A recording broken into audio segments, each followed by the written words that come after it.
Dans la nuit du 27 au 28 octobre, le Napoléon Bonaparte rompt ses amarres et heurte violemment un quai. Trou d'eau dans la coque et, au petit matin, le spectacle est particulièrement désolant.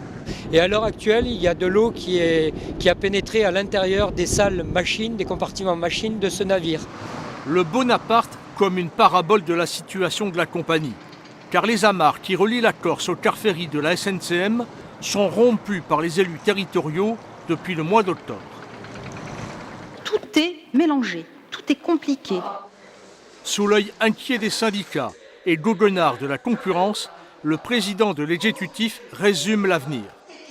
Il n'y aura pas de services complémentaires, il y aura une réforme très profonde de l'aide sociale pour les raisons que je viens d'indiquer, et il y aura effectivement l'exclusion de Toulon ne sera pas inclus dans la DSP que nous serions amenés à vous proposer. Les lignes de Toulon et Nice étaient subventionnées par l'aide sociale depuis 2002. La Corsica Ferries France touche autour de 13 millions d'euros par an. C'est fini en 2014. La SNCM souhaitait l'extension du service public à Toulon. L'Assemblée refuse.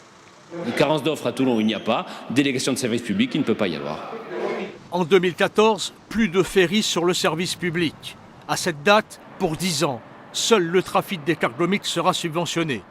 Depuis 2002, toutes les décisions de l'Assemblée de Corse ont réduit le volume du service public. Depuis 2002, aujourd'hui, toutes les décisions de l'Assemblée de Corse réduisent la voilure à la SNCM de plus en plus. Aujourd'hui, on a un service public de plus en plus minimum. La Corsica Ferries France perdra 12 millions d'euros de subventions. Mais la SNCM perd plus de 30 millions sans les ferries. Nous n'avons pas dit la SNCM devra venir qu'avec 4 navires mixtes. Ça n'a jamais été notre propos. Il appartient à la SNCM, si elle devait être candidatée et si elle devait être renouvelée, d'avoir un projet d'entreprise hors subvention. Cette année, les ferries de la SNCM progressent et transportent près de 500 000 passagers. En 2014, soit la compagnie les abandonne à la concurrence, soit elle s'investit sur les autres ports sans subvention. Nous allons continuer à desservir Nice, à desservir Toulon et desservir Marseille dans l'ensemble de ses composantes. Mais l'actionnaire majoritaire va-t-il investir dans l'avenir alors qu'il souhaite se débarrasser de ses parts? Mauvais signal.